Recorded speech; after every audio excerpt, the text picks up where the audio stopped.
Amém.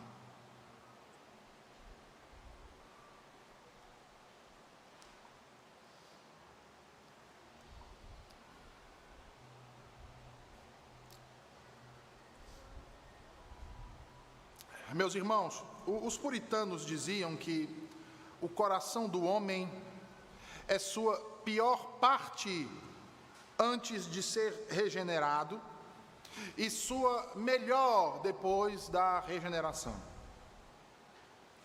Eles diziam que o coração do homem era o assento dos princípios, a fonte das ações e o pulsar das emoções.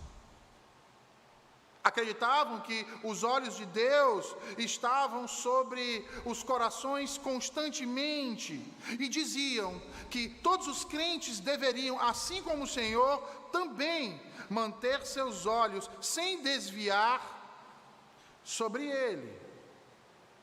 E por que eles diziam isso, irmãos?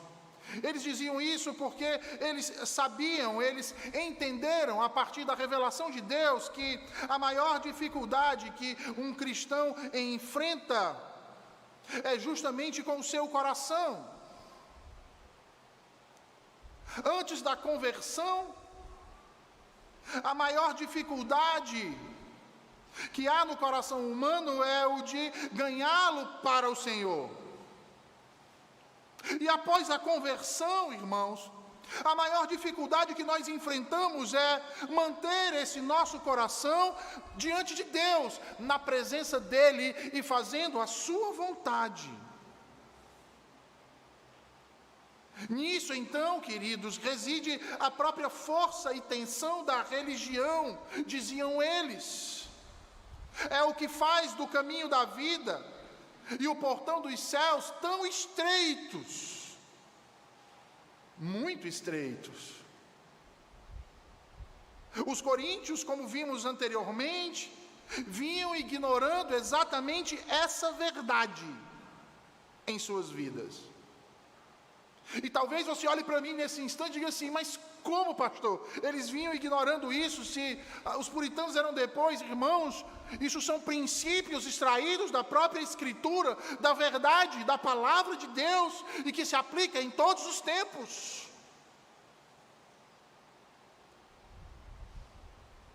Como então eles vinham ignorando? Ora, ao procrastinar o verdadeiro crescimento espiritual, que só poderia ser adquirido por meio do conhecimento de Deus e das palavras da cruz de Cristo, como afirmou Paulo nos capítulos anteriores.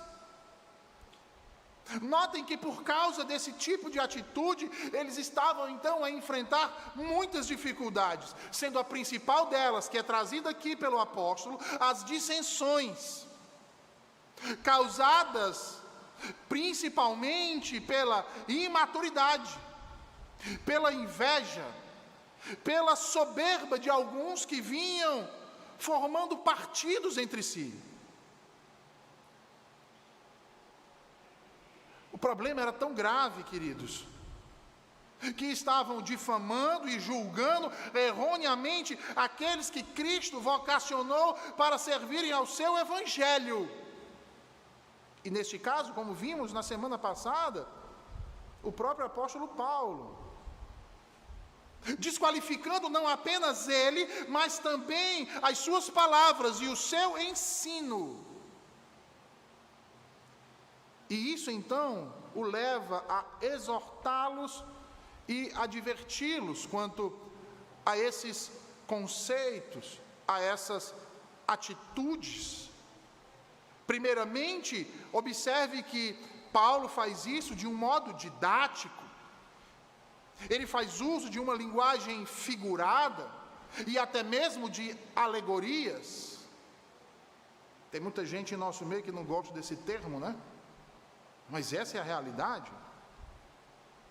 Porém, agora ele passa a aplicar à vida deles aquilo que havia anteriormente dito nos capítulos anteriores. Mas Paulo passa a fazer isso, meus irmãos, de uma forma diferente.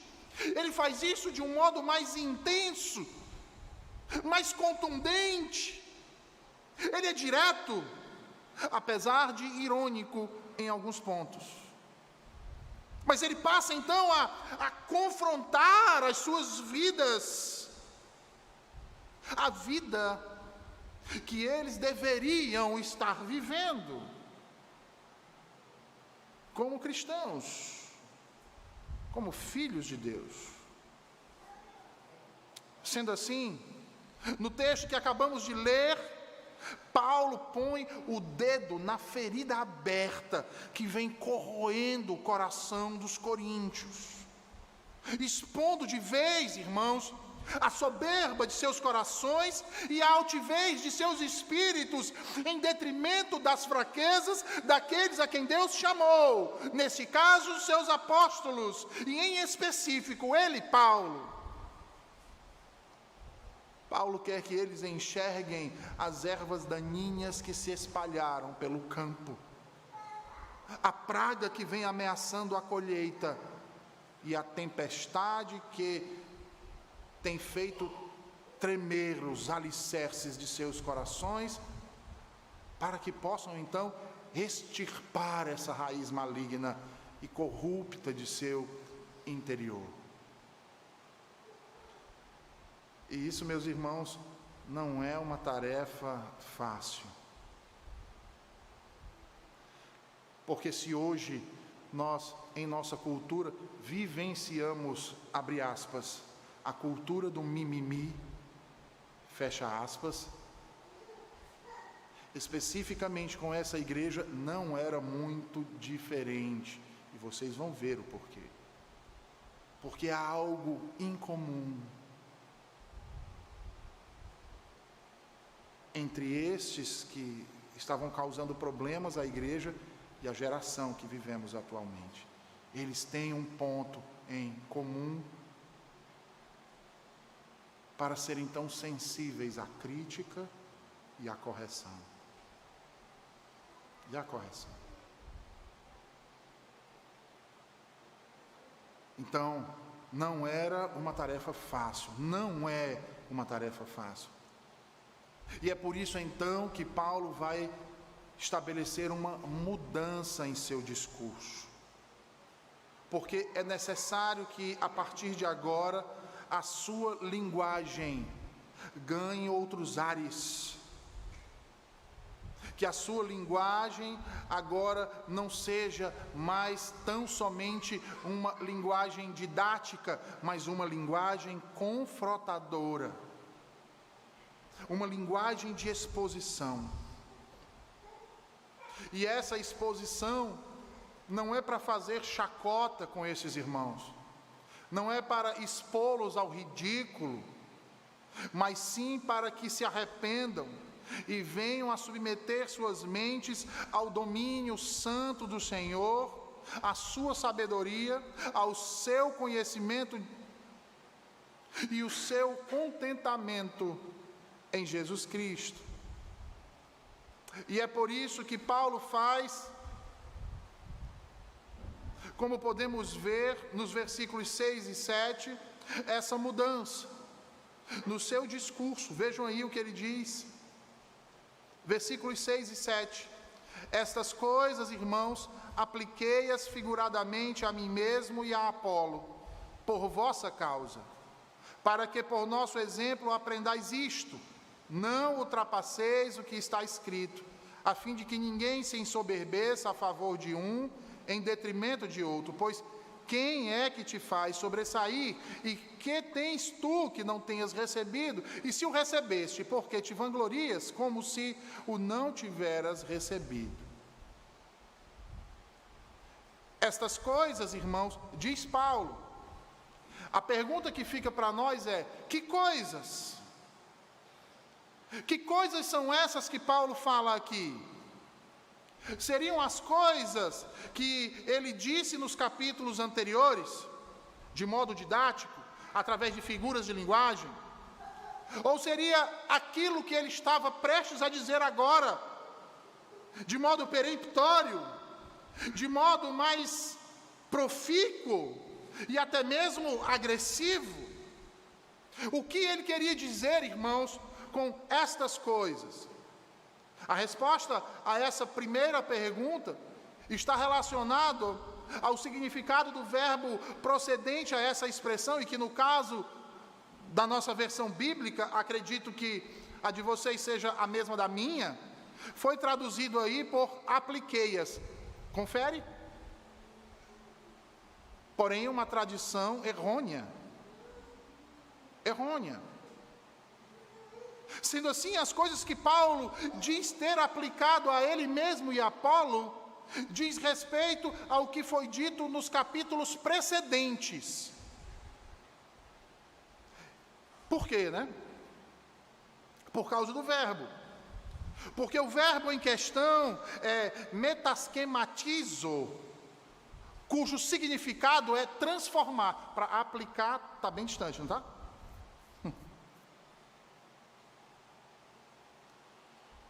Mas transformar ficaria meio sem sentido. Mas a questão, irmãos, é que o significado primário de transformar diz respeito ao transformar algo por meio de um discurso figurado ou metafórico. Observem que isso nos mostra bem a mudança de tom e estilo na argumentação de Paulo aqui. Do falar figurativamente e indiretamente sobre a igreja e seus líderes, para falar agora não mais de modo figurado, mas diretamente a situação deles em Corinto. O verbo nos ajuda então a entender o que eram estas coisas, aquilo que ele havia dito. Mas ele agora abandona essas metáforas, educadas e belas, diga-se por passagem. Ele troca essa linguagem metafórica por uma linguagem agora contundente, acusando-os por meio de perguntas retóricas e até mesmo sarcásticas. O autor diz que utilizou-se, veja aí, ele diz que utilizou-se dessa linguagem por causa deles, coríntios, para que pelo exemplo deles, e nesse caso a quem ele faz referência, Paulo e Apolo, eles aprendessem a não ultrapassar o que está escrito. Uma referência à revelação nas Escrituras. E percebam que quando Paulo diz isso, logo aqui no início, irmãos, ele está mostrando para eles que ele vai ser agressivo em suas palavras, mas por quê? Porque ele está preocupado com eles. E à medida que ele escreve, lembra do que vinha acontecendo, sua preocupação aumenta. E o desejo de seu coração é que houvesse neles uma mudança. O desejo de seu coração é para que eles fossem obedientes ao que diz as Escrituras. Mas ele não podia dar uma ordem tão somente, porque ele sabia que eles a rejeitariam, ele sabia que eles não a cumpririam, sem que antes eles entendessem o seu erro, entendessem o seu pecado, entendessem a boa, santa e perfeita vontade de Deus revelada nas Escrituras. Paulo precisava que antes as suas mentes fossem transformadas à semelhança da mente de Cristo. Do contrário, irmãos, dar ordens seria inútil e uma grande estupidez, demonstrando, inclusive, uma soberba de sua parte. É por isso, então, que ele prefere primeiro ensinar, como se ensinasse a uma criança. Quando a gente está ensinando o nosso filhinho pequeno, a gente não gosta de usar exatamente figuras. Como criança, Paulo os ensina. Mas agora, como filhos teimosos, as palavras precisam ser mais diretas. Logo, ele procura mostrar que sua intenção era o contrário disso. Ou melhor, era exatamente para evitar isso, a soberba. Por isso age para com eles com sensibilidade e compaixão, colocando-se, irmãos, como um exemplo didático de submissão e transformação e conformação à mente de Cristo. Por isso ele vai dizer, e ao final do versículo 6, veja aí, ele diz: a fim de que ninguém se ensoberbeça a favor de um em detrimento de outro.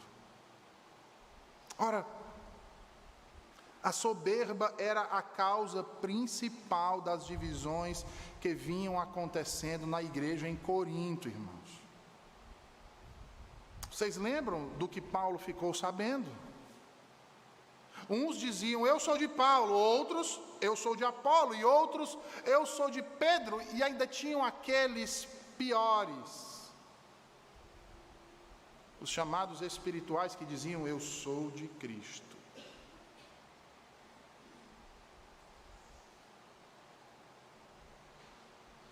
Cada grupo, de modo arrogante e prepotente, se achava melhor que o outro, mais correto, mais sábio, mais poderoso, mais espiritual. Lembram-se dos dons? E tudo isso para exibir, sabe o que, irmãos? Vanglória. Para gloriar-se em si mesmos.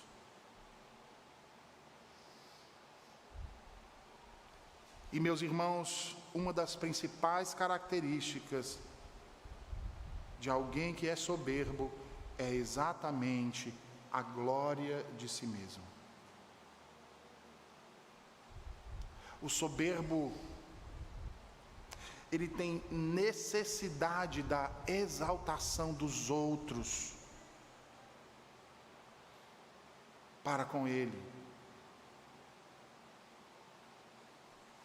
Ele necessita sentir que está acima de todos. O soberbo, por exemplo, jamais acha contentamento em ser apenas mais um em meio à multidão.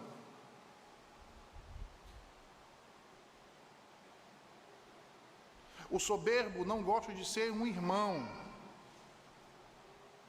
que trabalha durante a semana e no dia do Senhor vem cultuar ao Senhor sentado no banco da igreja, sendo aluno na escola dominical e depois retorna para o seu lar para desfrutar do restante do dia do Senhor em sua casa com sua família. Ele não gosta disso,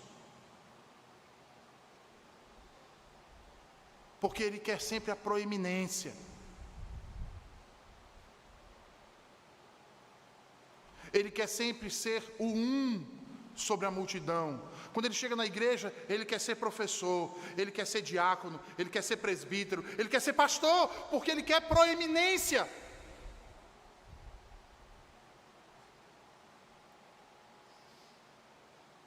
Ele não se contenta em ser igual, ele precisa ser superior e ele precisa se sentir superior.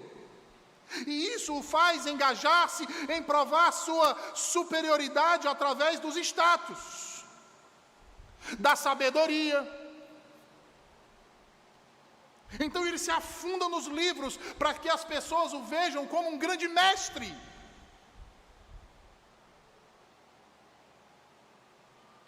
E isso, meus irmãos, independe se é na igreja ou é na vida social, é em ambas. Por isso, muitas vezes, agem de modo seletivo, escolhendo a dedo com quem se relacionar. Porque ainda tem isso. O soberbo, ele não se relaciona com todos. Ele escolhe um grupo a dedo. E geralmente suas escolhas são por pessoas que sempre têm algo a lhe oferecer.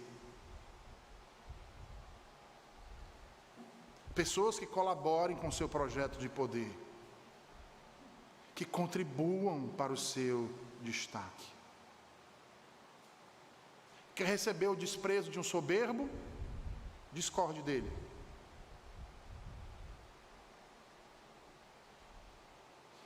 Os demais, bem, são geralmente desprezados por eles. Porque a soberba, meus irmãos, como escreveu o apóstolo João em sua primeira carta, lá no capítulo 2, versículo 16, não procede de Deus, mas do mundo. João Calvino, ao comentar essa passagem, diz que ninguém deve se ensoberbecer contra outrem por seu próprio mestre. Isto é, eu vou ler ipsilíteres o que declarou João Calvino: que não se encham de orgulho por causa de seus mestres, e não façam uso de seus nomes para manter facções vivas, nem para dividir a igreja por meio de controvérsias. O orgulho ou a arrogância é a causa e ponto de partida de todas as controvérsias, quando cada um, reivindicando para si mais do que permite seu direito, procura, com avidez, assenhorear-se dos demais.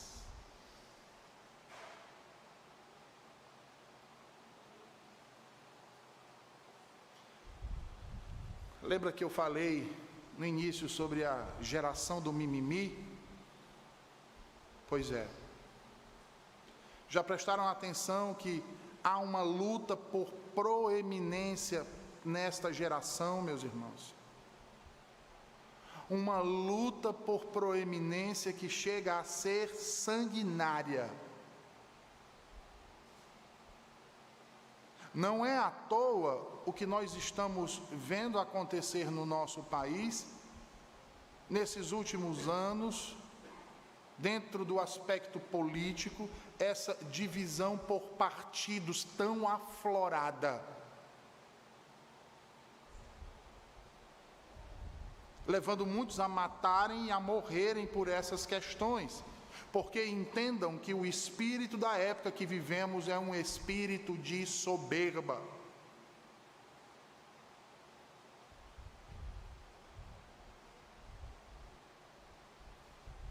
Soberba. De um lado, nós não temos seres humanos, pais e mães de famílias, nós temos bolsonaristas, chamados de gado, e que, portanto, são ignorantes, burros e devem ser desprezados, são seres insignificantes e inferiores que devem ser dominados, derrotados. Do outro lado, não existem seres humanos, não existem famílias, não existem crianças, não existem pais nem mães. Existem esquerdistas, que são anticristãos, filhos do anticristo, que devem ser perseguidos, encarcerados, mortos, porque são ladrões, roubadores, então devem ser exterminados.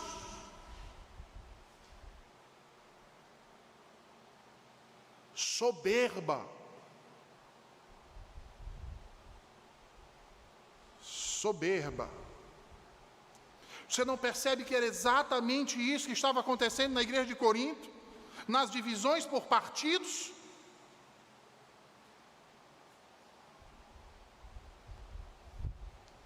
As redes sociais estão repletas de mestres e mestras, cada um abirrogando para si verdadeira sabedoria, verdadeira religião, verdadeiro Deus, verdadeira salvação. São muitos, irmãos, arrogantes, prepotentes e soberbos. Está cheio.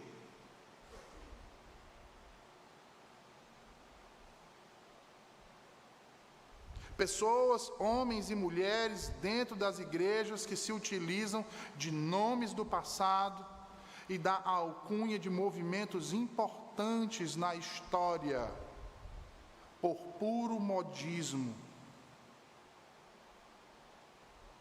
para se colocar em um patamar superior de verdade, causando confusão, dissensão, inveja na igreja do Senhor Jesus.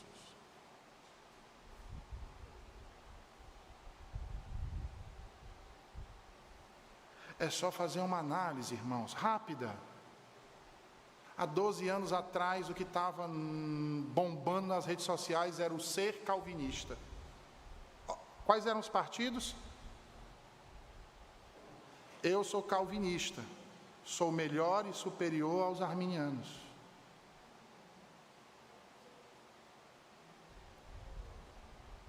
Coitados dos irmãos da Assembleia de Deus, né? Nunca tinham ouvido falar nesses nomes.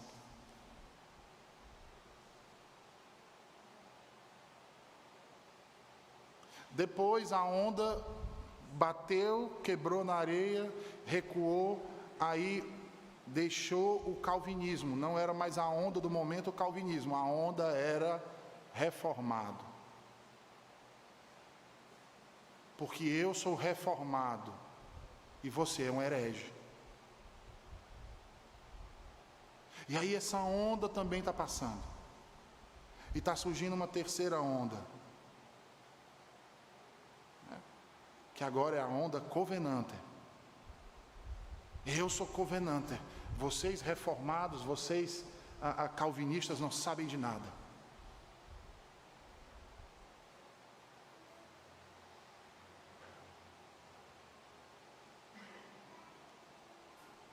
Irmãos, nós precisamos despertar desse torpor do espírito deste século.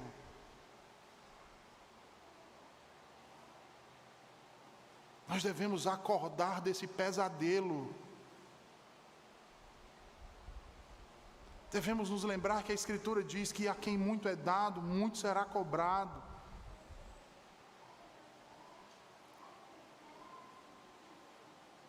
E é devido a esses princípios torpes e pecaminosos que Paulo então proíbe os coríntios a serem coniventes com isso, a promover partidarismos em curso na igreja. E não proíbe só a eles, coríntios, lá presos no primeiro século, não. Proíbe a todo e qualquer crente de assim proceder, como estes procederam, de modo pecaminoso.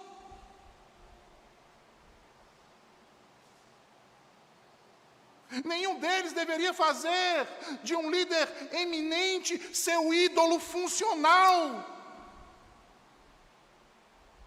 independentemente de quem ele fosse. Quer ele fosse Paulo, quer ele fosse Apolo, quer ele fosse Pedro, não importa,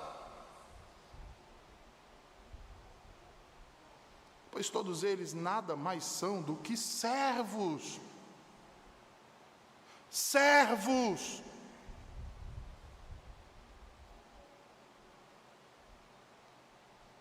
do Rei dos Reis e Senhor dos Senhores,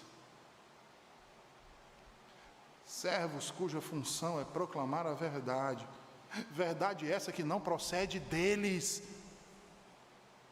não procede deles mesmos, mas de Deus, que em sua graça e misericórdia se revelou nas Sagradas Escrituras. Sendo assim, eles precisam aprender com o exemplo de seus líderes a ouvir com atenção, assim como seus líderes ouviram de Cristo o que a palavra de Deus ensina, para que jamais ultrapassem o que ela diz. E assim então percebam, irmãos, que tudo que tem e são não procede deles mesmos, mas de Deus que é gracioso. É por isso então que Paulo os confronta. No versículo de número 7, ele os confronta, ele bate de frente, por meio de 3 perguntas retóricas. Veja aí o que ele diz. Ele diz: pois quem é que te faz sobressair, e que tens tu que não tenhas recebido? E se o recebeste, por que te vanglorias, como se o não tiveras recebido?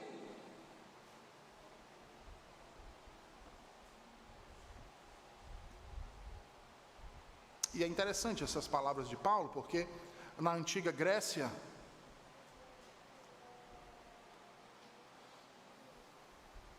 esse tipo de discurso seria qualificado como uma diatribe. Deixa eu ligar a tecla SAP, né? A diatribe era um discurso crítico, extremamente agressivo contra algo ou alguém. E é isso que Paulo faz aqui. Esse é o tom de suas palavras e a forma com a qual ele escolheu para confrontar a soberba dos coríntios neste versículo. Porque as suas perguntas vão de encontro à visão inflada que mantinham de si mesmos. Essas perguntas retóricas, irmãos, são como uma flecha que não apenas acerta o alvo, mas ela o traspassa violentamente.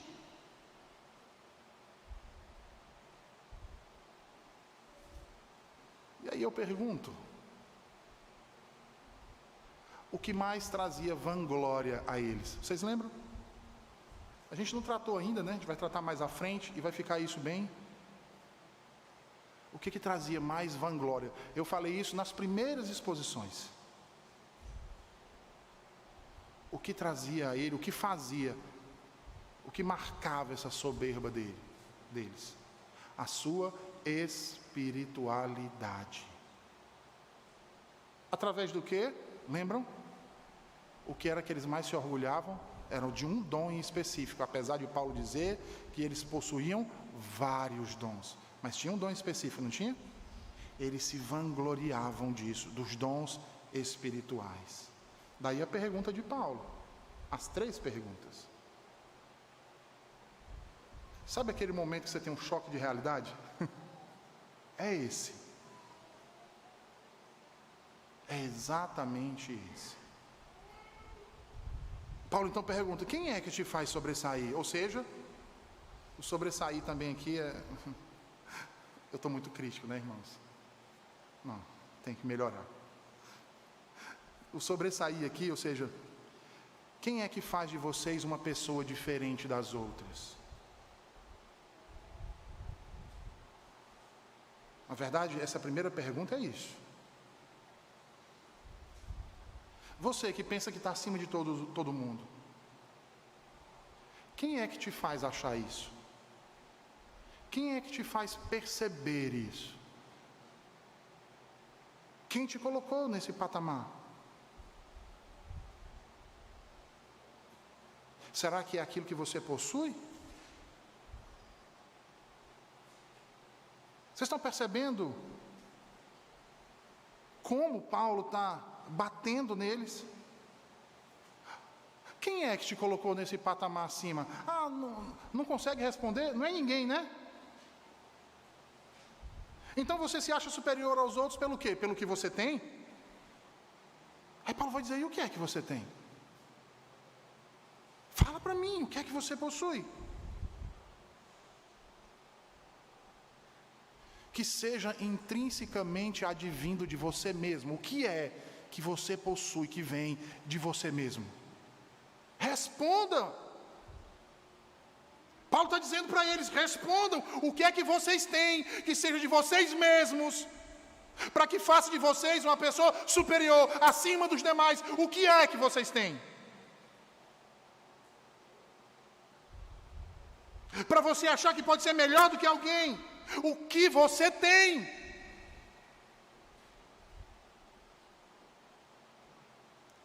Que não tenha sido recebido de outro.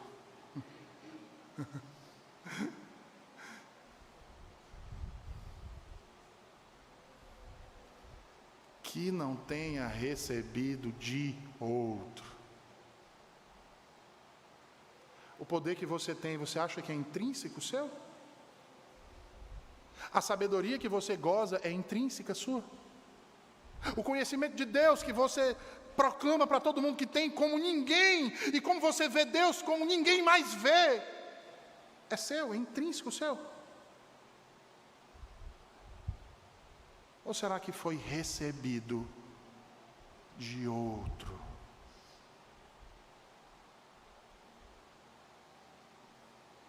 Aí a terceira pergunta. Ora, se aquilo que você tem, e nesse caso aqui estão os dons espirituais, a sabedoria, lembra?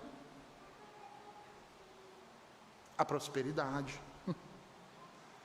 Então, se o que você tem foi porque recebestes de outro, por que então te vanglorias como se o não tiveras recebido?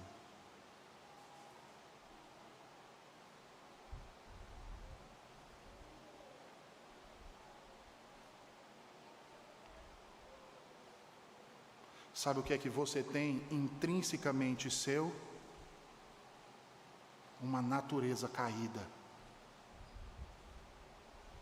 É isso que você tem. É isso que você pode dizer, é meu. É o pecado. É a inimizade com Deus. São os desejos espúrios, as concupiscências da carne, tudo isso é seu. É o que você tem intrinsecamente seu. Tudo mais que você tem foi dado por outro. Então, por que você se vangloria disso? Que recebeu de outro.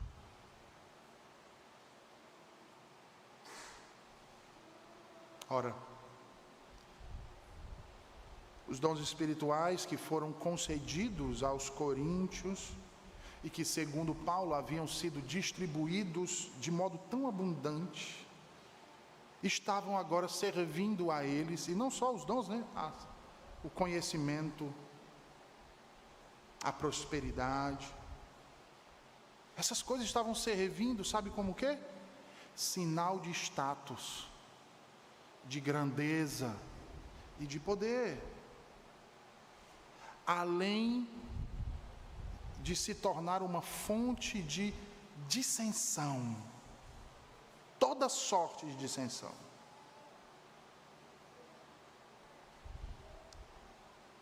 E aí, meus irmãos, percebam que com essas palavras Paulo expõe a completa incompreensão deles a respeito do significado da graça.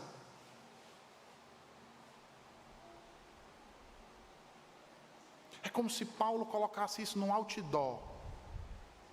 Imaginem os crentes de Corinto reunidos numa casa, mais ou menos do tamanho desse salão, mas aqui atrás tem um outdoor. E as palavras de Paulo colocam isso aqui exposto, diretamente para eles.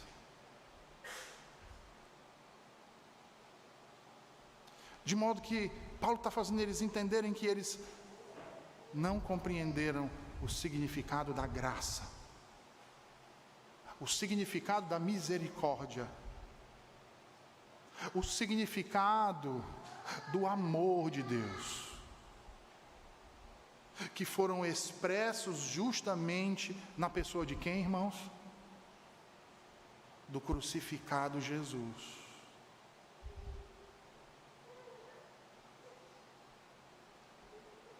Ressurreto, Cristo do Deus vivo. A graça, meus irmãos, nos conduz à gratidão e à humildade. Os dons deveriam ter despertado exatamente isso neles. No entanto, por causa do seu orgulho, da sua jactância, de sua carnalidade, ainda reinantes em seus corações, passaram a enxergá-los como um poder intrinsecamente seu. E como resultado disso foram conduzidos à soberba, à prepotência, ao julgamento dos outros. Por isso, Paulo se esforça tanto para ajudá-los a enxergar a tolice de sua soberba. E é por isso então que Paulo vai subir o tom ainda mais no versículo de número 8. Agora sim, num tom de ironia. Veja aí o que ele diz no versículo 8.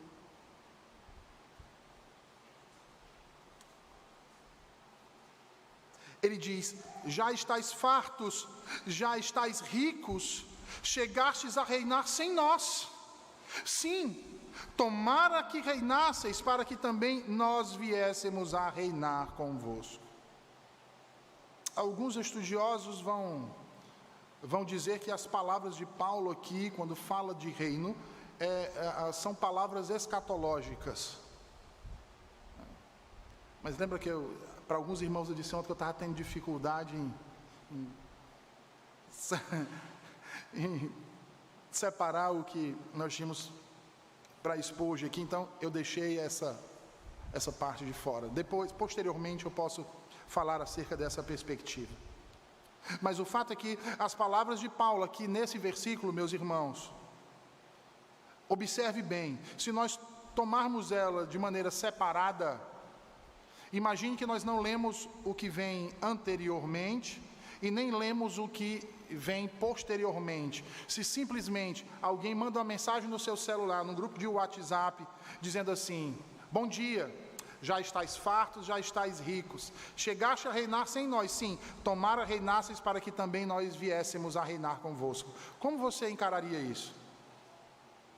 Como algo negativo ou algo positivo? Certamente seria algo positivo. Talvez até incentivador. Para o soberbo é assim que soa. Para os humildes não. Os humildes vão criar uma interrogação: como assim? Eu estou reinando sem o meu irmão? Não, peraí, ele entendeu tudo errado, o que está acontecendo, né? Mas para o soberbo ele vai dizer: rapaz, ainda responde de volta: bom dia, meu irmão. Muito obrigado, sabe as palavras.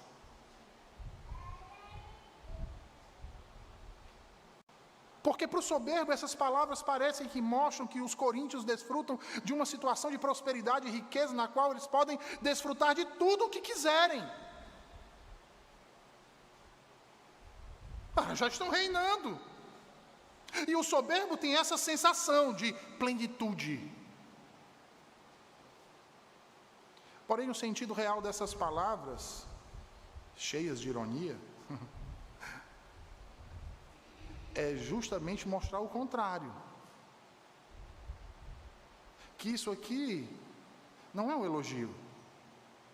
Que isso aqui não é um resultado bom. Que isso aqui é um grave problema. Nossa, pastor, por que é um problema? Vamos fazer uma analogia da Escritura com a própria Escritura? Tem um texto que eu queria que vocês lembrassem nessa manhã. Lá em Apocalipse 3, versículo 17. Jesus está se dirigindo à igreja de Laodiceia. Lembra as cartas às igrejas? O que é que Jesus acusa os laodicenses? Presta atenção aí, Apocalipse 3, 17.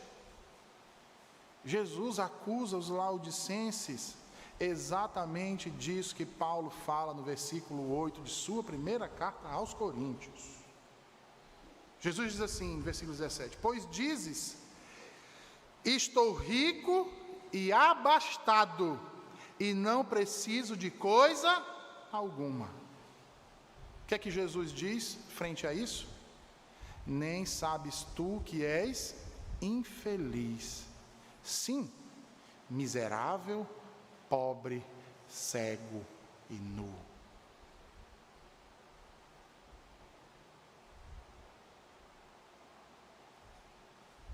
Os coríntios enfrentam aqui a mesma repreensão de Paulo. Eles acham que têm tudo e não precisam de mais nada. Eles estão seguros em si mesmos. Eles se acham autossuficientes. São orgulhosos, irmãos. No entanto, nada disso lhe servia, apenas agravava sua condição ainda mais, principalmente porque, ao dizer que estavam fartos, veja bem, Paulo, ironicamente, explicitava sua condição de soberba, uma vez que essa expressão, cunhada da expressão de saciedade, era associada na antiguidade exatamente a duas coisas: ao orgulho e à licenciosidade. Em outras palavras, o que Paulo está dizendo é: vocês são orgulhosos e licenciosos.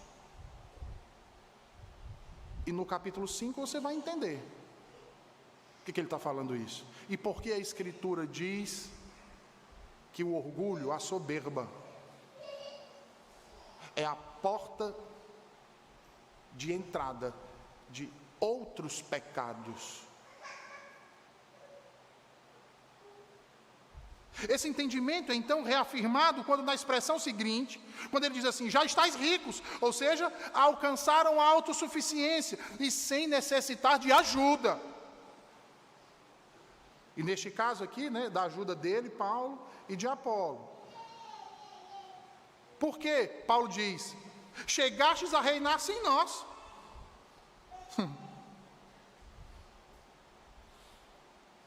Então assim, o reino de Deus chegou, vocês estão reinando, mas sem nós.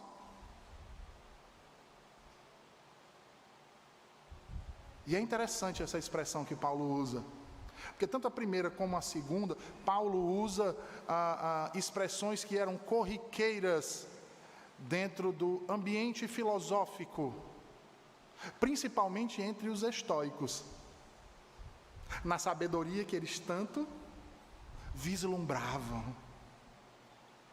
Nessa última expressão,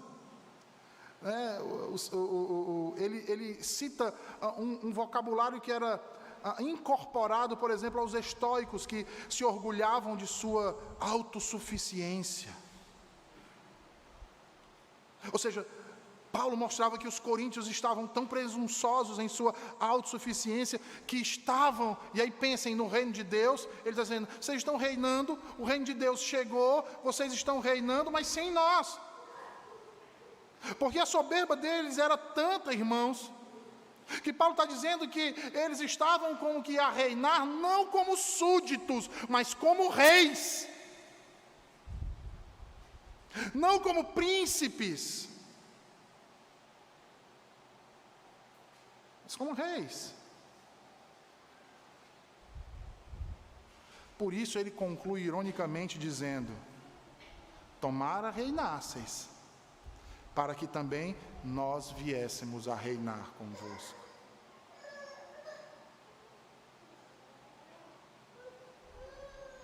Sabe o que Paulo está dizendo em outras linhas? Tomara que estejam reinando, mas que esse reino seja o reino de Deus, porque se for o reino de Deus, nós vamos reinar junto com vocês, mas se não for, de quem é o reino?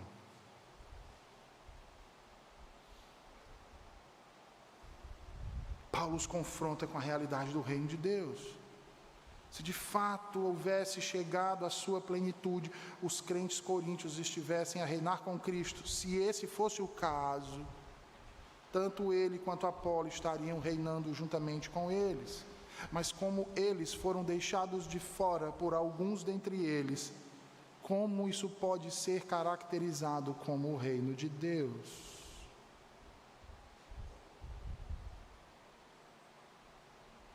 Como isso seria verdadeiro? Paulo está sendo sarcástico, irmãos, aqui.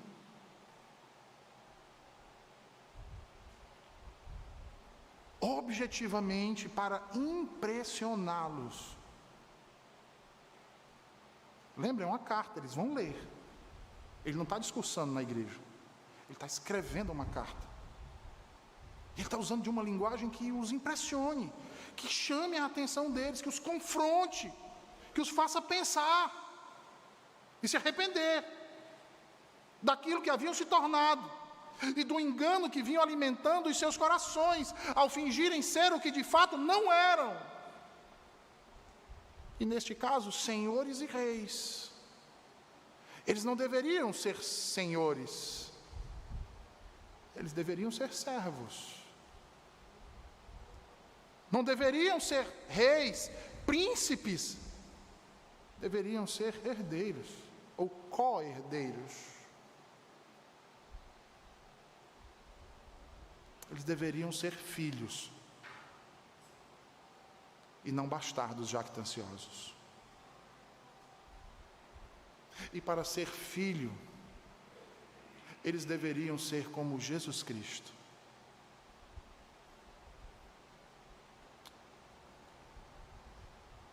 Deveriam ser como Jesus Cristo, o qual, subsistindo em forma de Deus, não julgou como usurpação o ser igual a Deus, antes a si mesmo se esvaziou, assumindo a forma de servo, tornando-se em semelhança de homens e em figura humana, a si mesmo se humilhou, tornando-se obediente até a morte, morte de cruz.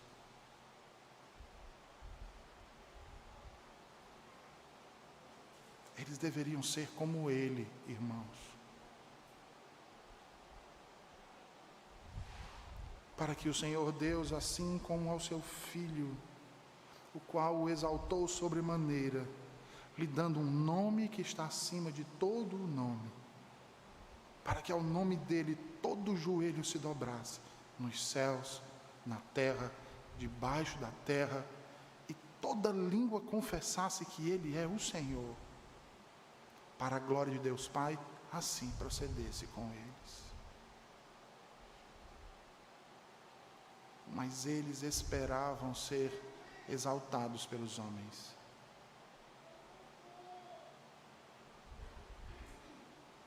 Esperavam receber uma coroa de glória desse mundo,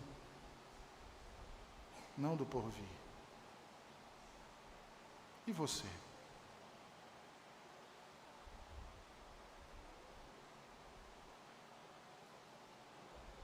O que você tem sido?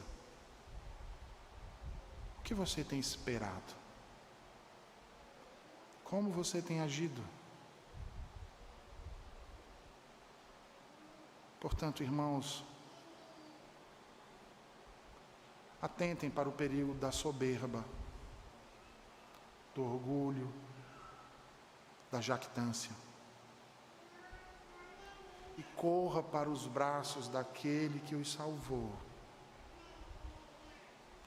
E nele, todos juntos, bebamos profundamente do seu Espírito. E por ele sejamos enriquecidos com as maravilhosas graças que ele nos concede. No entanto, quando nós as recebermos, que as recebamos com um coração humilde, quebrantado,